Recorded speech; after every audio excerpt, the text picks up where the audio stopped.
Assalamualaikum warahmatullahi wabarakatuh. Waalaikumsalam warahmatullahi wabarakatuh. Alhamdulillahirabbil alamin.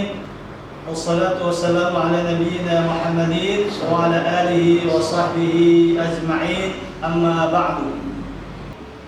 Alhamdulillah, dengan nikmat Allah Subhanahu wa taala pada hari ini kita dapat berkumpul di tempat ini dalam rangka menambah ilmu yang insya Allah itu menjadi amal soleh bagi kita semua. Tema kajian pada kali ini adalah tentang hutang piutang.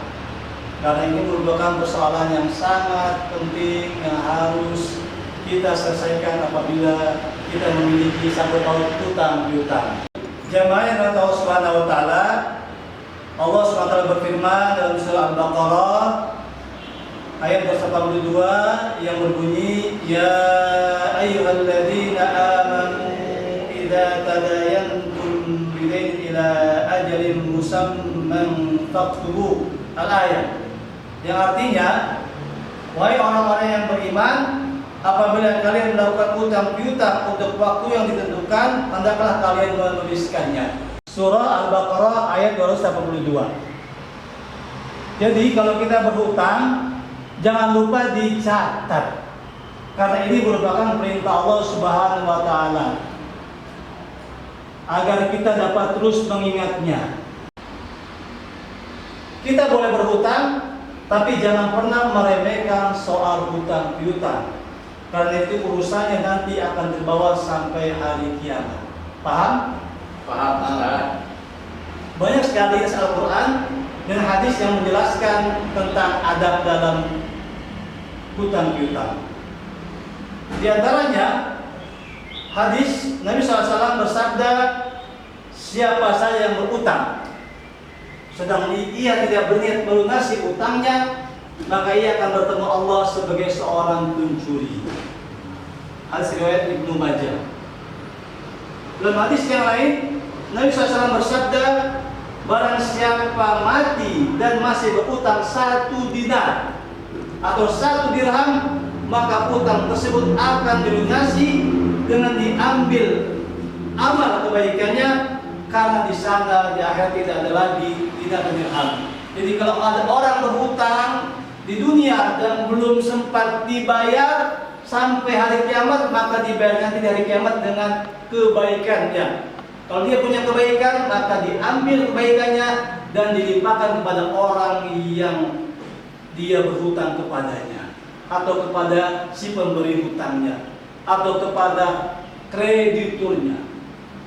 Jadi ini harus menjadi perhatian kita agar hutang harus diselesaikan dengan segera mungkin sebelum kematian datang kepada kita. Kemudian jamaah yang berbahagia, dalam hadis yang lain Nabi SAW bersabda, matlul ghani dzulmun, menunda-nunda pembayaran hutang bagi orang yang mampu adalah sebuah kezaliman. Tegas sekali sabda Nabi tersebut, bahwa siapa saja yang menunda hutang dan dia mampu membayarnya, maka itu adalah sebuah kezaliman. Jadi hadirin ingat, hutang itu tidak seperti mantan. Tahu maksudnya? Kalau mantan kita harus move on, lupakan. Tapi kalau hutang tidak boleh move on, tidak boleh melupakannya, harus terus diingat sampai kita membayarnya. Jamaah yang berbahagia, itulah beberapa hadis Nabi SAW tentang hutang piutang. Intinya adalah kita tidak boleh meremehkan hutang, kita harus segera mungkin membayar hutang, dan haram hukumnya menunda-nunda pembayaran apabila dia mampu membayarnya. Baik, barangkali itu dari hadis Nabi. Mungkin ada yang mau bertanya, silakan. Nanya Ustaz, Silakan. bagaimana kalau kita punya utang ke negara gimana? Subhanallah, pertanyaan yang luar biasa. Bagaimana kalau kita berhutang dengan negara? Ya tetap harus dibayar. Apalagi itu negara memberikan hutang dengan uang rakyat. Tentu pertanggungjawabannya lebih besar lagi, karena itu kepada seluruh rakyat Indonesia. Jadi sangat berat itu. Kalau kita punya hutang kepada negara, maka harus segera diselesaikan dan jangan ditunda-tunda apabila kita mampu membayarnya. Bagaimana kalau tidak sanggup? Masya Allah. Bila hutang sanggup, bayar nggak sanggup. Bapak, kalau kita punya niat dan itikat baik untuk bayar, insya Allah ada jalannya. Ada pepatah Arab mengatakan manjada wajada. Barang siapa yang sungguh-sungguh menempuh satu jalan, maka dia akan mendapatkan jalan itu. Jadi kita harus tetap berusaha semampu kita dengan segala upaya kita sambil memohon pertolongan Allah untuk melunasi hutang tersebut. Bagaimana kalau misalnya saya itu punya utang, tetapi utang tersebut itu belum lunas dan saya misalnya keburu meninggal dunia, Tan?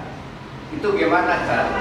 Bapak, dalam hal ini maka kewajiban orang yang mengetahui utang si mayat tersebut, maka dia harus memberitahukan kepada ahli warisnya, atau si pemberi utang ini menyampaikan kepada ahli warisnya bahwa yang meninggal ini dahulu pernah berhutang kepada dirinya.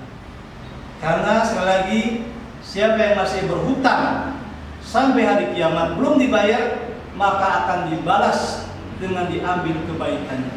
Tapi untuk saat ini begini Pak, kalau kita punya itikat baik untuk bayar, insya Allah tetap ada jalannya. Jadi jangan pernah ada banyak alasan untuk menunda hutang. Misalnya dengan meminta jadwal mengansur kalau tidak bisa langsung dilunasi, atau kita menjual aset yang kita miliki, atau kita minta keringanan hutang dari pemberi hutang. Dan saya kira itu jalan bisa ditempuh kalau memang kita berniat baik untuk bayar hutang. Jadi selama masih ada jalan untuk membayar, tidak boleh ada alasan untuk menunda pembayaran hutang, karena merupakan sebuah kerugian besar ketika seorang berhutang tapi sampai terbawa hingga hari kiamat hutang tersebut. Baik hadirin yang dirahmati Allah SWT, jangan pernah mempersulit dan banyak alasan dalam membayar hutang. Dan sekali lagi saya tegaskan bahwa menunda-nunda pembayaran hutang bagi yang mampu adalah sebuah kezaliman. Jadi kita harus bayar hutang dengan apapun juga yang kita lakukan. Intinya lunas hari ini, lega selamanya. Saya kira itu yang saya sampaikan. Mudah-mudahan ada manfaatnya. Akhirul kalam, billahi taufiq wal hidayah. Wa'alaikum minkum. Wassalamualaikum warahmatullahi wabarakatuh. Waalaikumsalam.